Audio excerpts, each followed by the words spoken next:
서울에서 부산까지 거리의 거의 4배에 달하는 길이로 자전거를 이용해 국토 종주가 가능하다고 합니다.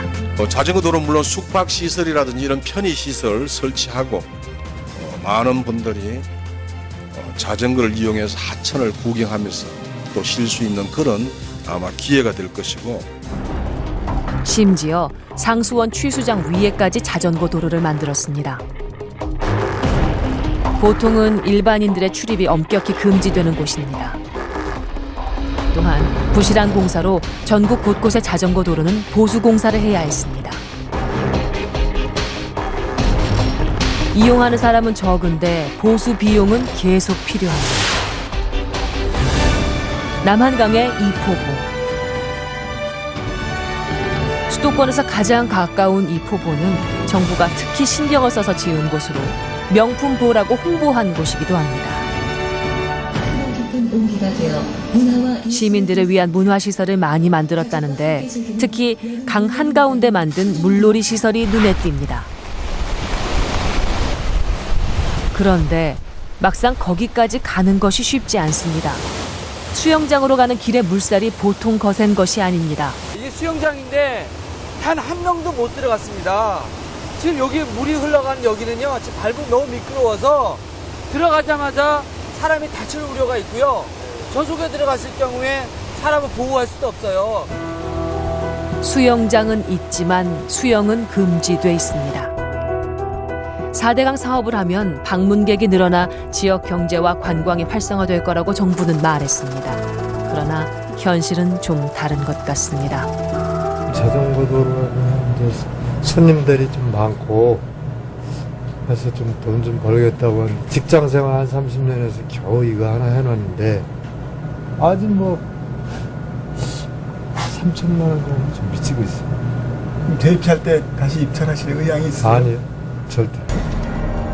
지난 5년 우리의 강이 뜨거운 관심을 받았습니다. 물이 많아지면 물이 맑아집니다. 한반도 대운하는 민자 사업으로 하게 될 것입니다. 국민들의 반대에 대운하 사업은 일부 후퇴하는 듯 했습니다. 대선 공약이었던 대운하 사업도 국민이 반대한다면 추진하지 않겠습니다. 대운하 사업은 4대강 살리기 사업으로 이름을 바꾸고 정부는 마스터 플랜을 세우도록 지시합니다. 동시다발적으로 착수해서 전 국토가 거대한 공사장처럼 느껴지게 해야 된다. 제가 청계천 보고를 할 때 보니까 한 80%가 반대를 하시더라고요. 그래서 차차차차 50% 찬성하다가 끝까지 반대하시는 분도 계셨습니다. 그래서 세계에서 생태계 관광을 유일하게 할 수 있는 대한민국을 만들어야겠다. 4대강 살리기 기획단이 꾸려지고 이 강이 강 역할을 제대로 하면서 강답게 하는 그런 사업이라고 볼 수 있습니다. 4대강 사업계획 수립을 지시한 지 6개월 만에 마스터 플랜이 발표되고 11개월 만에 첫 기공식이 열립니다. 뒤에 고기와 같은 로봇인데 이것이 그 강변에 다니면서 수질이 나쁜 데가 있으면 바로 중앙센터에다 보고를 합니다. 세계가 대한민국을 녹색 성장의 기술로 보고 있습니다. 반대의 목소리는 중장비 소리에 묻혔습니다.